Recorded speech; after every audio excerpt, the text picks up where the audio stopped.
Welcome to the IST workshop on Introduction to Research Methodologies. This session is on tips on literature review.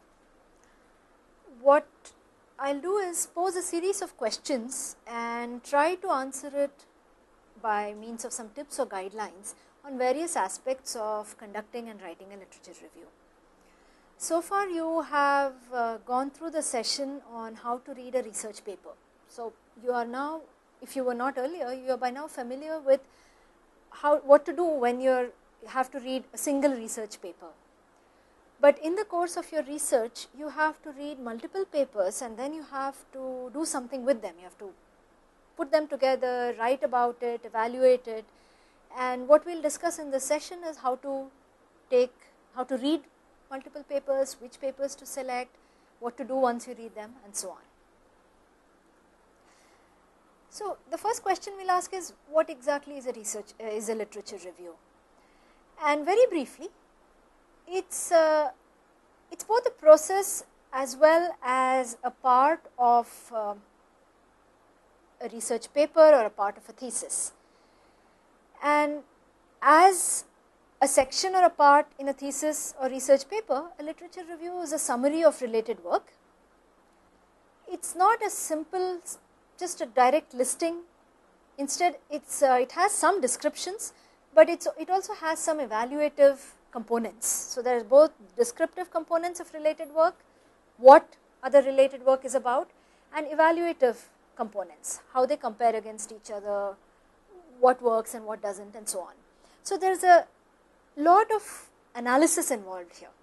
And even as a process, when a researcher reads multiple papers, gets ideas, tries to find out what's missing, what's common, what's good and all, the entire process is highly analytical in nature.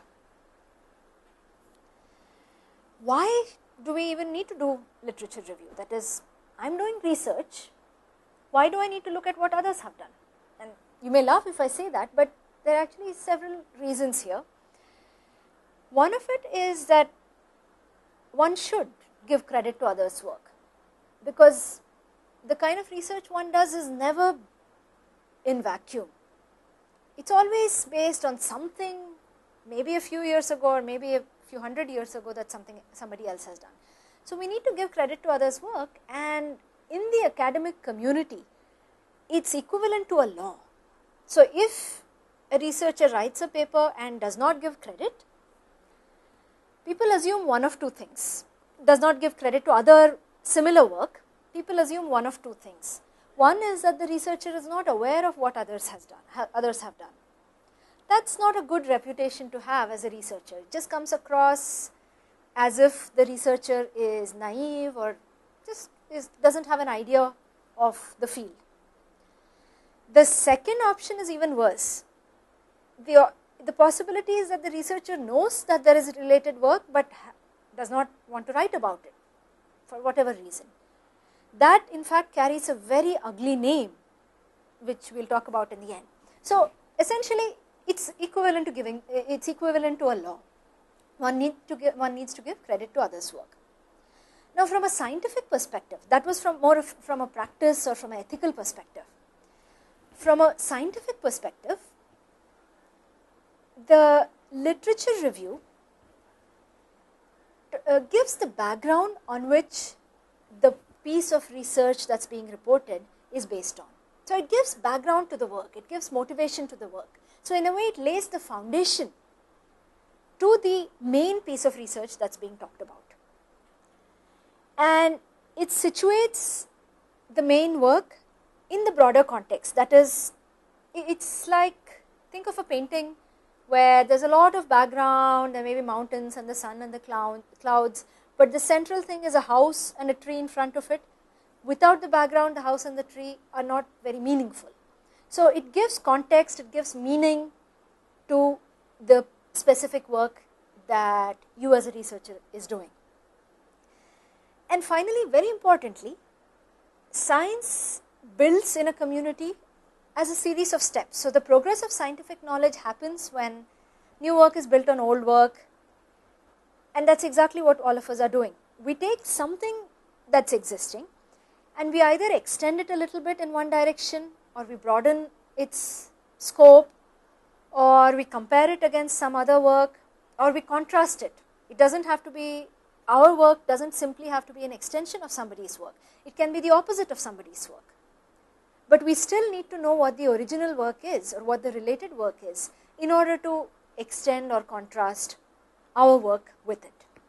So there's a lot of reasons why literature review, and again this is mostly to set the stage. Okay, so you're a researcher and you're embarking on a new research project. When should you do the literature review? At the beginning, when you start looking for a problem. Why? Because this is related work may be a place where the researcher gets ideas for the research problem. You may in fact get an idea as to whether you should extend the piece of work or you should try to argue against it. But that's not all. You need to do literature review in the middle of your research process once your work is underway. And this kind of research, this kind of literature review may be slightly different from the first kind.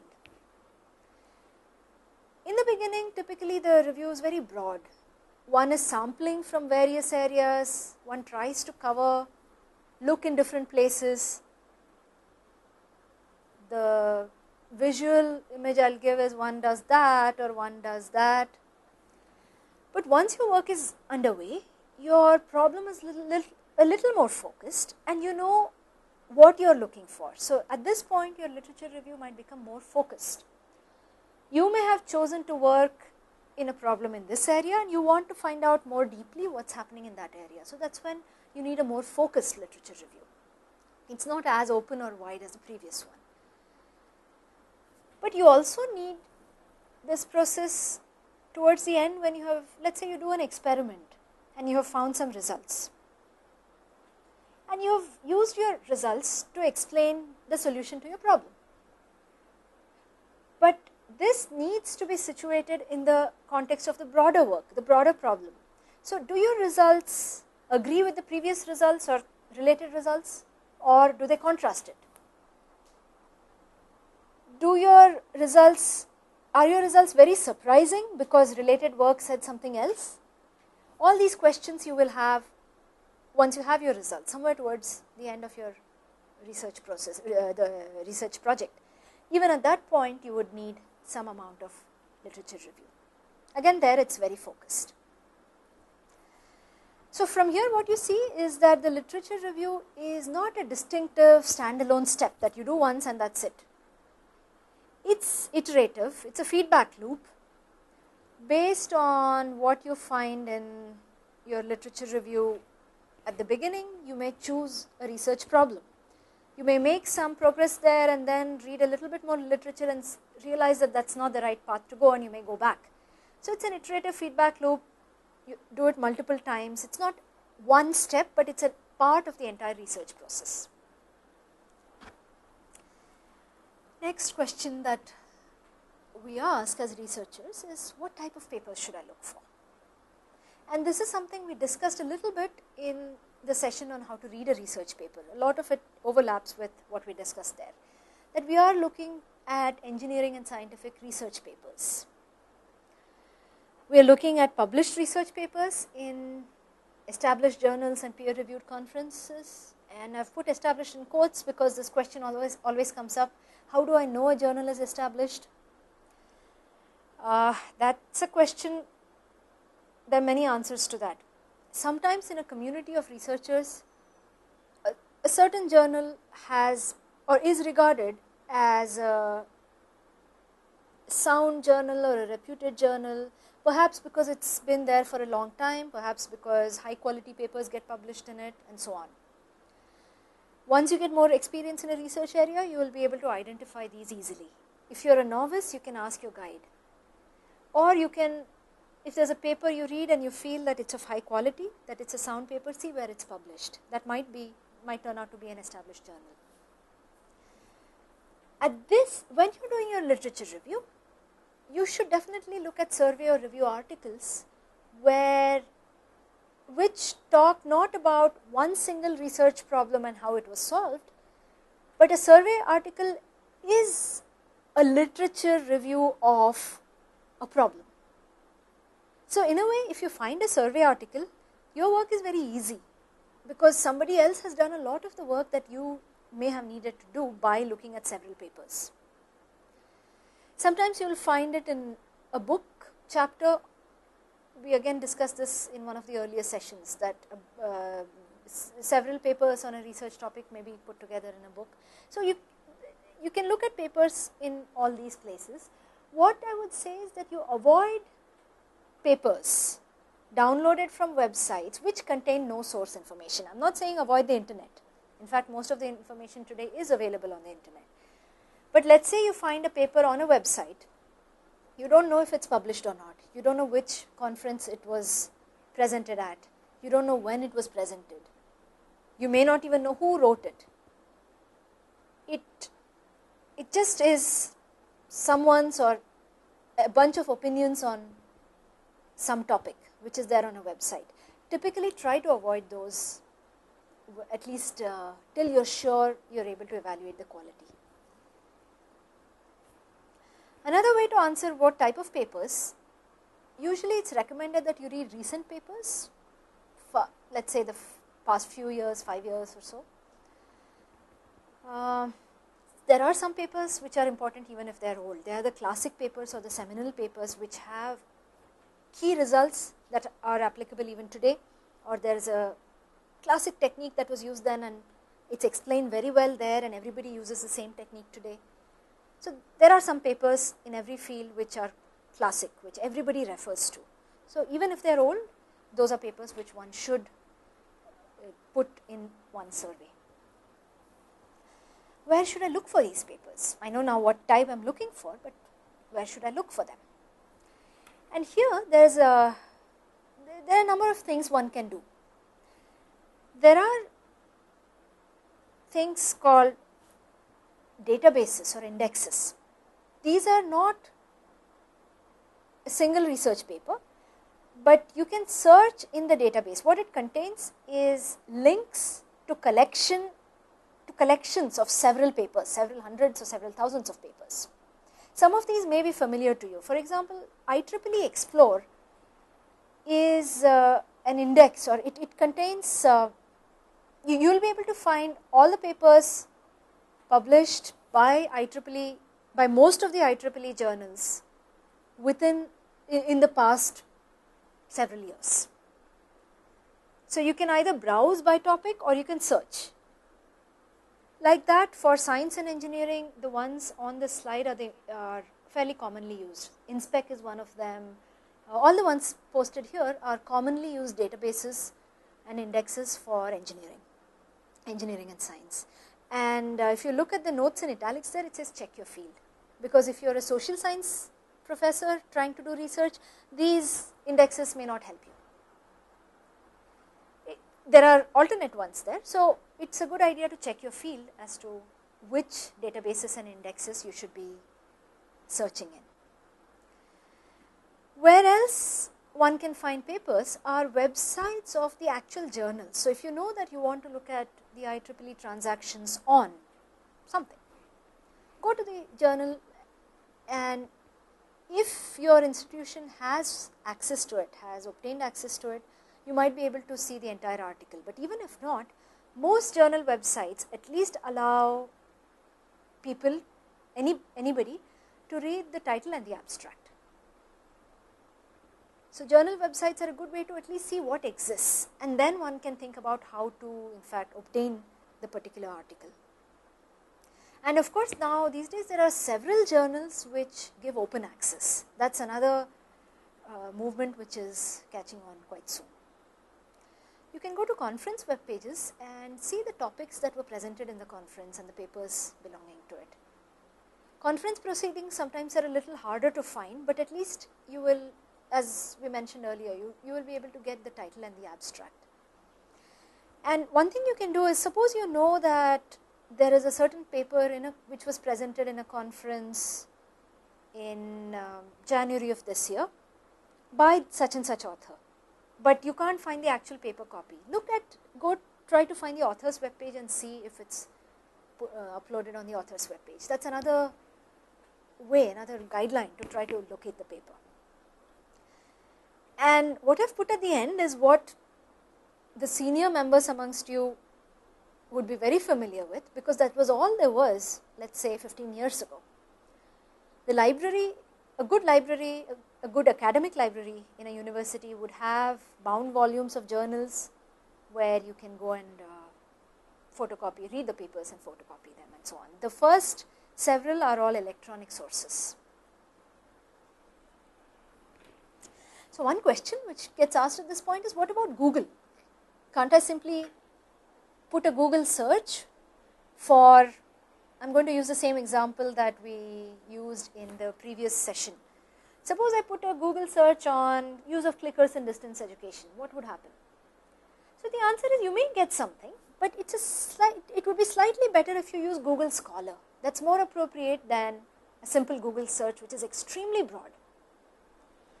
You can also try sites here, which is another focused search engine, mainly for academic papers.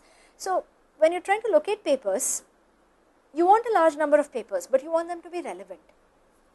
If you go to plain Google, it's going to be extremely broad, may not be very relevant.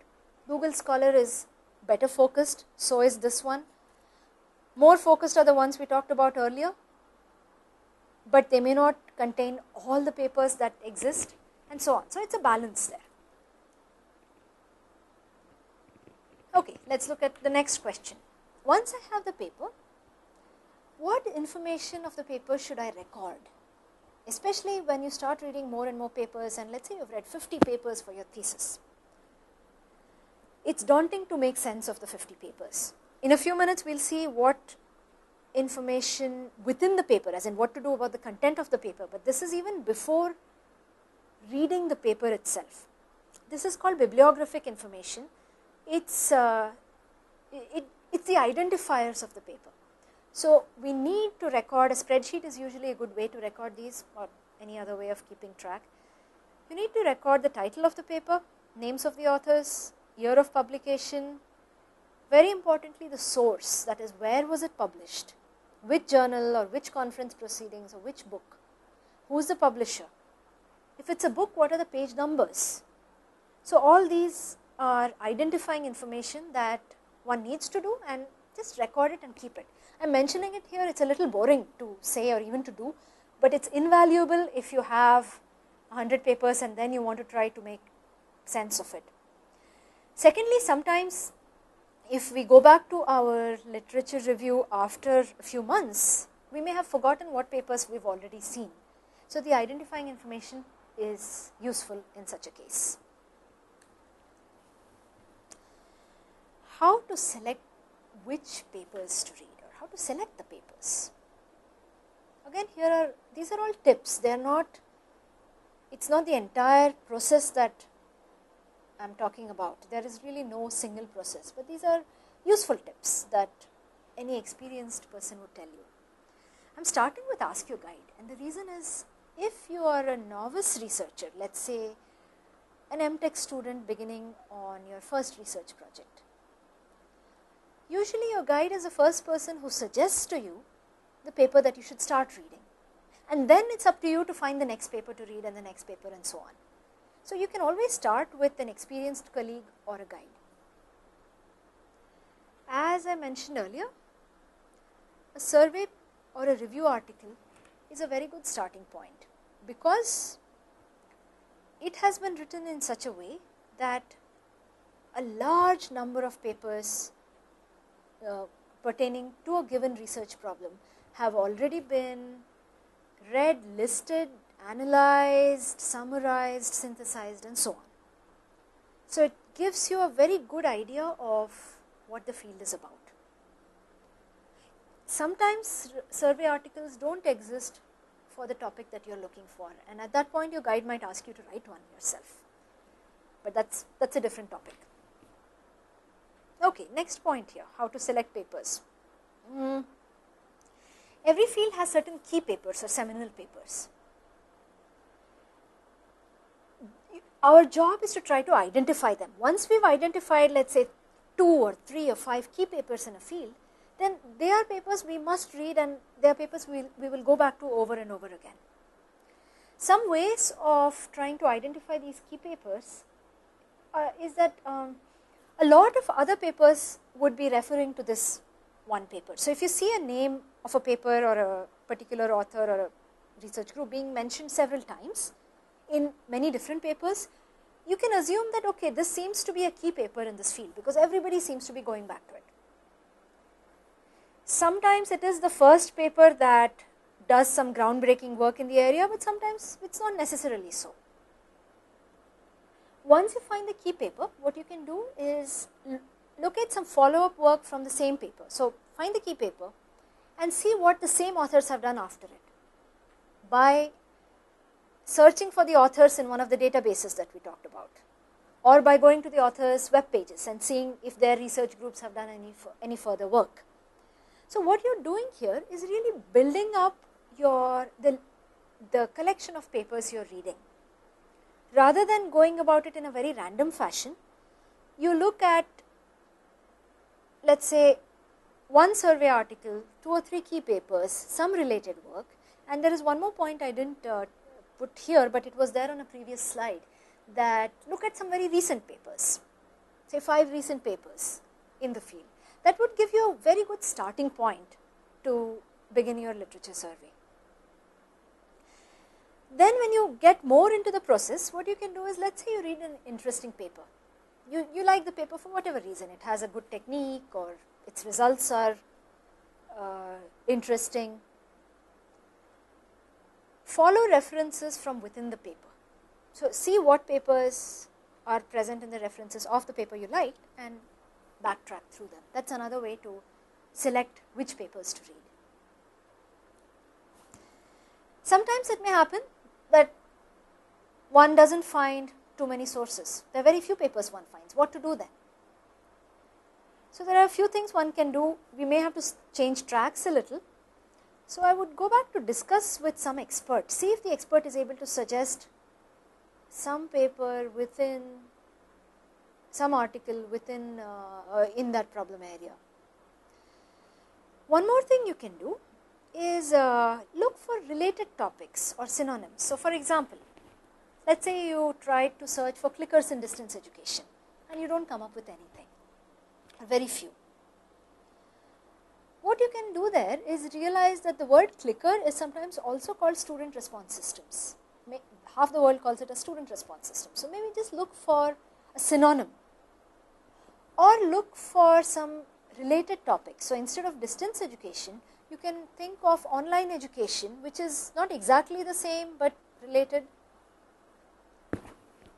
One more thing you can do is, this is important, you can broaden your scope a little bit. So instead of looking at clickers in distance education, look for benefits of clickers. That becomes very broad, and you'll get a lot of articles on clickers in face-to-face education also.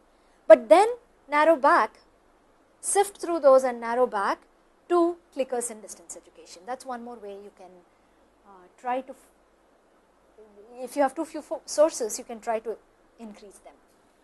But what experts would recommend is look very hard, try very hard before you conclude that no work has been done in this topic. If not this topic, some work would have been done in a related topic, and you have to be able to find it. I'm not saying it's impossible, but it's very unlikely, probability wise, that the problem I'm working on is such that nobody ever has thought of anything related to it. If that is the case, then the person who does that might indeed be the next genius around, which is a good thing, but most probability wise, most of us are not, do not come up with ideas of that nature. Okay, what if you have the opposite problem, which is more common? Actually, well, both may be common. What if you find too many sources? What to do then? That means you find so many high quality, good articles in established reputed journals that your guide approves of and recommends in the topic that you want to research. At that point, you have to find a way to scale down your literature review, to scope your literature review. So there are some tips there. You can choose to, in the beginning, look at only the recent papers. So you can restrict by year. You can restrict by source. So for example, you can say that I look at only these top 2 journals in the field. I'll restrict it only to those 2 journals. Or you can restrict it by topic, that is, you can further narrow down or scope the topic. To give you an example, we'll go back to clickers in distance education. If you get too many papers in that, you can look for distributed architecture for clickers in distance education. Or you can look for clicker use in computer science in distance education. So you can find words to scope your search further. Sometimes you use all of these together. So you may look at only last year's top conference in a narrow field. That's also possible. Again, here an expert's help is useful in trying to sift through or scale down your search. Okay, so now let's look at, until now we were looking at how to conduct the review, how to find the papers, what to read and so on. So now let's say you have done all this and you have found some manageable number of papers that you have read. What to do then and how to report it?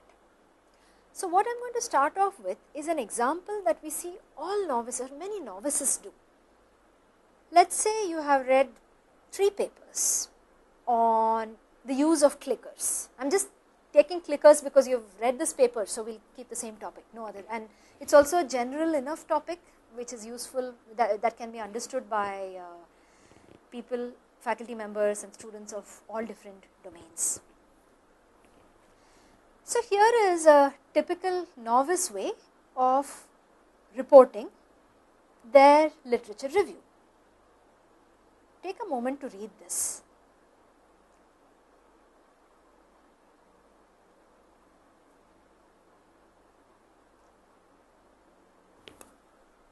You see that there are 3 paragraphs here, or 3 sentences. The first one talks about what paper 1 did, the second one talks about what paper 2 did, and the third one is about paper 3. But moreover, the first one, another way of looking at it is that the first line talks about student motivation and attendance.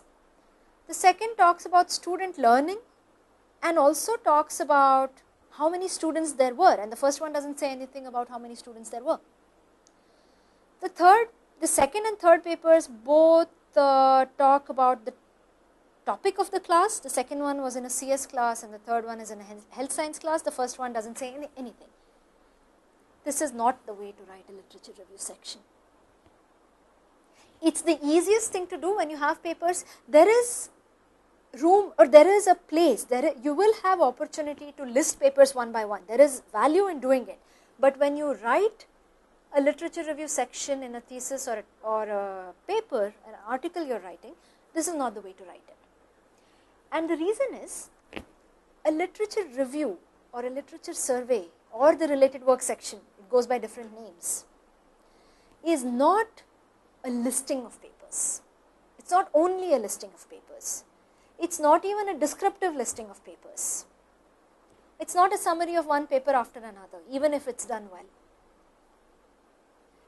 So far we've talked about what a literature review section should not, how it should not be written. So I'm sure all of you are wondering, so what should I do? So let's look at some tips there again.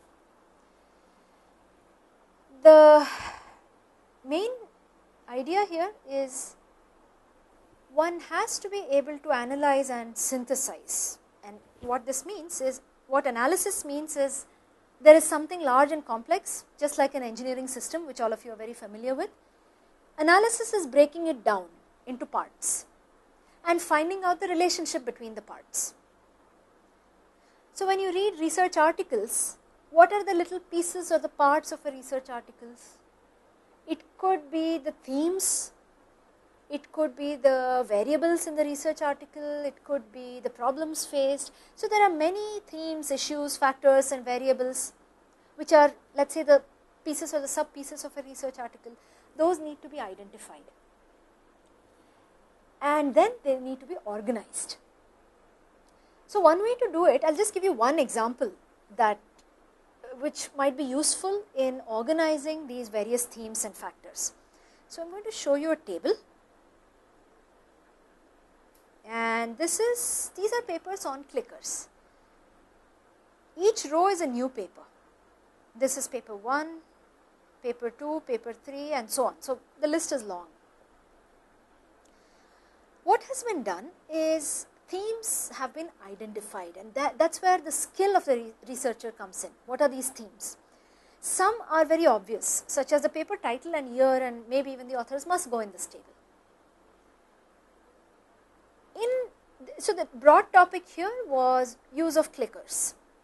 So the researcher, in fact this was a PhD student in her first year, what she said is, okay, first I am going to try to see which subject each paper, or what's the subject in which the clickers have been implemented.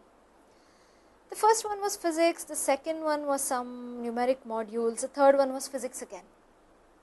So even just by looking at 3 papers, you might get an idea that, okay, perhaps we can start looking for trends or patterns.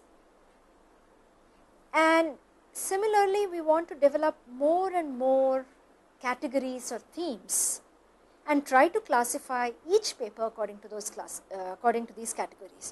Let us look at one more example. This category here talks about the methodology used in the paper.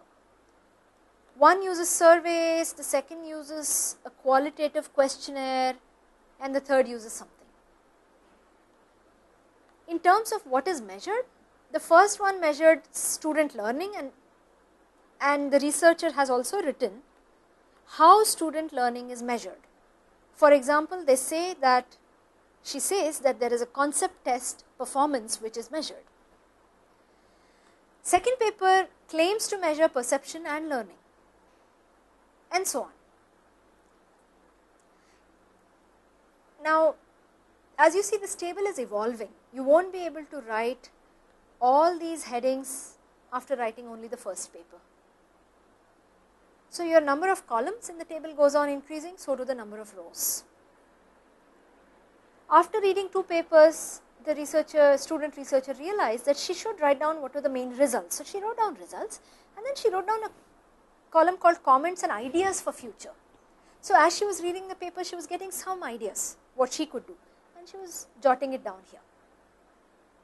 So let's go back to our main slides. So one of the first things you have to do is identify these themes and find a way to organize them. This is just one way to organize the literature review section. And organization is important mainly to identify the trends and the patterns. And then what one does, the table will become very handy now, is analyze these papers, further analyze on the basis of categories, which we have already done to some extent, but on the basis of strengths and weaknesses. So for example, using this table, one can look at the results section and see which papers report positive results and which report neutral or negative results. One can read the notes one has made under methodology and comments and decide what are the strengths and weaknesses of the paper. Perhaps after you read a few papers, you may want to come up with a new column called strengths. So the analysis has to be done on the basis of strengths and weaknesses, and here is an example, again based on the clicker paper. The categories that the researcher decided, so this is a researcher reading the paper that you read, the clicker use in distance education. It's some student who read the paper. And what he decided to do is he came up with mainly 2 categories. One category I will call as effectiveness. And his summary was that clickers in face-to-face classrooms are highly effective for the following reasons. So this has been written after reading several papers. Another way of analyzing was on the basis of benefits and drawbacks. So, if you read the paper, you will see, since you have read the paper, you may be able to recognize these, that the authors write about both the benefits and the drawbacks. So, they are analyzing their literature review section on the basis of benefits and drawbacks of clickers and of related work to improve interactivity. What can you do next? At this point, you have to put all the little pieces you have found out together. You have all the little pieces that you have analyzed. You have to put them together, or you have to synthesize and create something new. For example, you can find a pattern. You can say that, I'll first look at the graph at the bottom. This was also a student. What she decided to do is plot a histogram, a bar chart actually, of the number of papers she read and the subject in which it belonged. And how she did it was based on counting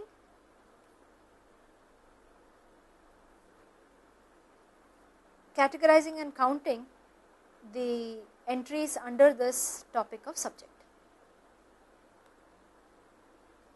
This immediately gives us insights. You will see that number of research papers on whatever topic is very high in health professions and psychology, not so high in others. So, synthesis gives us deeper insights. How does one do synthesis? What you can do is try to look for anything that's common or something that's different. So, analyzing and synthesizing on the basis of commonalities and differences is a very often used technique. And then you can use representations that you use in engineering, charts, graphs, tables to represent the analysis. Once you have these graphs and all, you can write your literature review section in terms of maybe 3 paragraphs. You can talk about 1 paragraph on what are existing solutions for your problem on related work, what are the common things in all of them, and how do they compare. So, each of these questions can become 1 paragraph in the literature review section. Another important purpose, one has to identify the gaps in the existing work. In fact, that is one of the key reasons why one does literature review. This example in blue has been taken from the Clickers in Distance Education paper.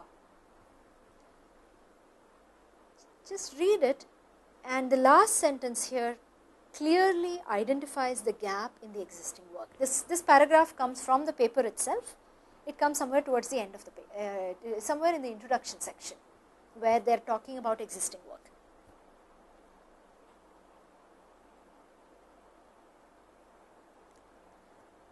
So, the authors have concluded here is that no one has identified clickers in distance education so far.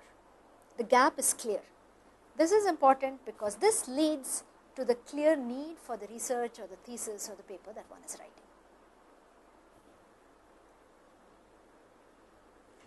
Okay, so now let us look at just some minor points to note, 2 or 3 of them. As I might have mentioned earlier, at a broad general level, all this does hold in engineering and science, maybe even in other fields. But in spite of that, you need to be aware of the conventions in your discipline, because in certain disciplines, it may be possible that the literature review section has to be written in a very specific way. If that is the case, please follow it. In the absence of strict guidelines like that, you can use the broad guidelines that we discussed right now. This is one minor point. The second point, and this is really the last point I want to make here, there is a tricky issue. It's a conflict in a way, that you've read about all these papers, you've read all the existing related work. So, ideas already exist and they have already been written by other people. But you have to write about something that already exists, but at the same time you have to write it in an original way. You have to say something original. What this means is, we will do an entire session on this. You cannot copy a sentence from another paper and put it in your literature review section. You cannot copy a graph and put it in your literature review section. You have to say something original. So this is tricky. It comes with experience. I know that's not,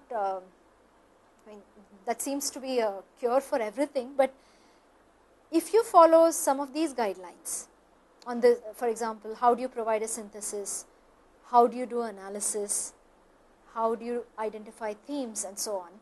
These are guidelines that help a researcher come up with something original based on something that's been already said. What one should not do precisely, that there will be, most likely there will be a session on how to avoid plagiarism. This is the ugly word that I was mentioning earlier, and I don't want to talk about it here.